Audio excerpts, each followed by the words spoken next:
Misreading cancelled dead plans. Relief can quietly cost you years of self-trust. For a significant minority of people, treating that relief as a flaw leads somewhere predictable: burnout, resentment, or isolation. The risk isn't staying home. The risk is mislabeling why you need to. At exactly 9 p.m. on a Friday, a familiar fork appears.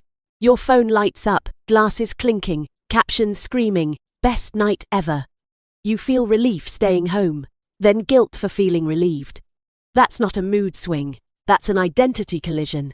Here's the fork that matters. 1. Behavior: being alone. 2. Possible interpretations. 1 turns relief into avoidance. The other frames it as regulation. The story you repeat becomes the identity you live inside. I'm antisocial versus I run a different operating system. So let's ground this in mechanism, not motivation. Research on sensory processing sensitivity, led by psychologist Elaine Aron, shows that about 15–20% of people process stimulation more deeply. That's roughly 1 in 5. This minority isn't broken. It's tuned differently. Think of a high-resolution microphone. It picks up subtle emotional and sensory data. Others filter out. In loud, crowded environments, that microphone overloads faster. Leaving early isn't quitting, it's preventing distortion. Nothing is wrong with you. You've just been running the wrong manual. Here's the test we'll keep using. Bookmark this mentally or comment. Test so you remember to try it this week. It replaces a lot of debate later. Does time alone expand your ability to re-engage, or shrink it? That's the filter. Counterexample: if solitude was simply avoidance, time alone would increase anxiety and rumination. Yet for this 1 in 5 minority, structured solitude restores clarity and creativity. Writers, scientists, and strategists across history use deliberate withdrawal not to hide, but to think. 1 rule matters, outcome decides meaning. Implementation step: keep it simple. Tonight, run a 2-column check. Column A: what happens to your thinking after a crowded evening? Column B: what happens after intentional solitude? Track energy and clarity, not guilt. Data beats cultural pressure. Now zoom out. If this 1 in 5 minority exists, evolution kept it for a reason. Traits that sabotage survival don't stick around. Across more than 100 species, biologists observe a stable pattern: bold explorers and cautious watchers coexist. Birds, fish schools, some surge forward. Others hang back, scanning sound, movement, subtle change. Remove either role, and the group suffers. Too many explorers, danger goes unnoticed. Too many watchers, nothing moves. Keep 1 image: a lookout above the tree line. While the group moves loudly below, 1 individual scans the horizon. They don't look busy, but their value arrives early, before the threat is obvious, before panic sets in. Timing is the contribution. Back to modern life. In a team of 10, performance rises with variation in temperament. Fast talkers generate options. Quieter processors catch contradictions, risks, second-order effects. Speed finds ideas. Depth keeps them from killing you. That line matters enough to repeat once. Cleanly: speed finds ideas. Depth keeps them from killing you. Here's the shortest version that matters. More pathways mean more insight and faster overload. For sensitive processors, each stimulus activates more neural roots. That increases pattern recognition. It also increases cognitive load. Solitude isn't indulgence, it's scheduled maintenance. Close unnecessary apps. Let the system cool. Ignore that need and performance drops. Irritability rises, attention fragments, judgment narrows. Burnout often isn't laziness. It's chronic overload misnamed. Result first, same week, different outcome because the position changed. 5 meetings, 2 social events, no buffers, output tanks, same schedule, but with 30–60-minute recovery blocks after high stimulation. Output improves. Effort didn't change. Regulation did. So far, we're not debating personality. We're measuring recovery. This reframes responsibility. You're not opting out of society, you're supporting it from a different position. The real design flaw isn't introversion. It's forcing one social template onto every nervous system. and calling mismatches defects. Now hold the distinction, because here's where it can drift. Biology can quietly turn into an excuse. We don't need to keep redefining the fork. Now you can predict the trajectory before it happens. Apply the test. Does time alone expand your ability to re-engage or shrink it? Let's make it concrete with observable outputs.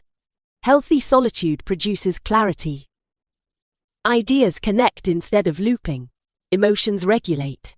Steadied rather than suppressed. Afterward you feel restored, not erased. Avoidance produces contraction, numbness, stagnation. A shrinking tolerance window where engagement feels heavier each time.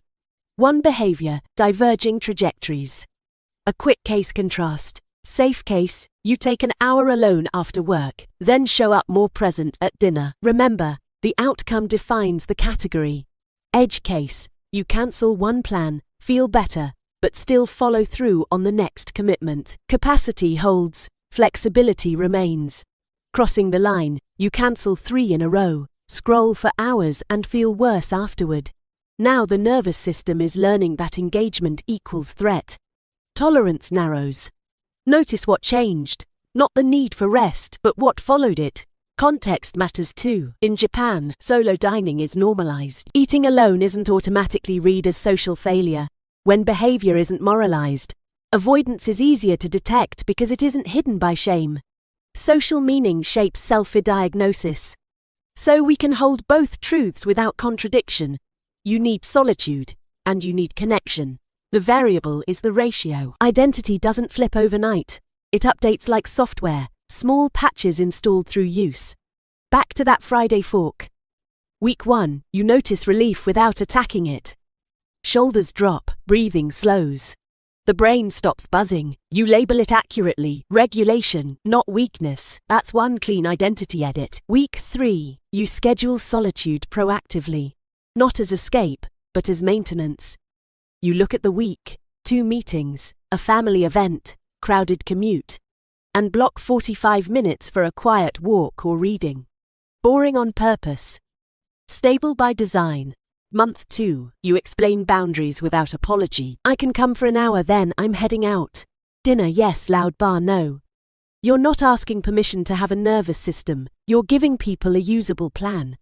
Here's the reasoning chain. Claim identity changes through repeated interpretation, not revelation. Why? The brain learns from patterns, not speeches.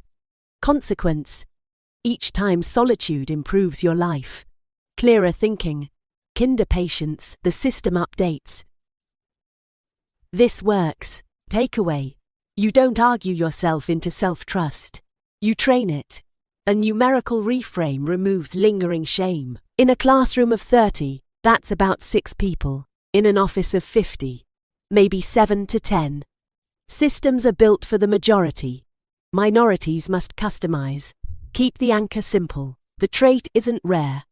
The manual is. Counterexample to keep us honest. People who binge social exposure to fix introversion often burn out, then disappear. 5 nights out, loud laughter, proof posted. Then 2 weeks of silence because everything feels like sandpaper. The body keeps score. Ignore it long enough and the solution becomes the problem. So use structure. Create a solitude ritual with a start and an end.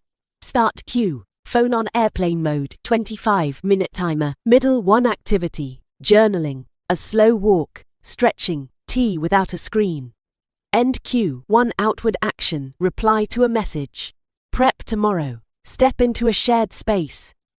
Think charging station, not hiding place. Charging isn't the destination, it's the power source. Unplug and never deliver, that's isolation. Deliver while half charged, that's burnout. Historically, solitude often preceded contribution. A programmer spends 2 quiet evenings tracing a bug. Monday, 1 fix stabilizes a product. A nurse writes a clearer handoff checklist after a silent hour. Medication errors drop. A student skips the party, builds a 1-page study guide, shares it, 10 people learn faster. Result first, solitude created social value.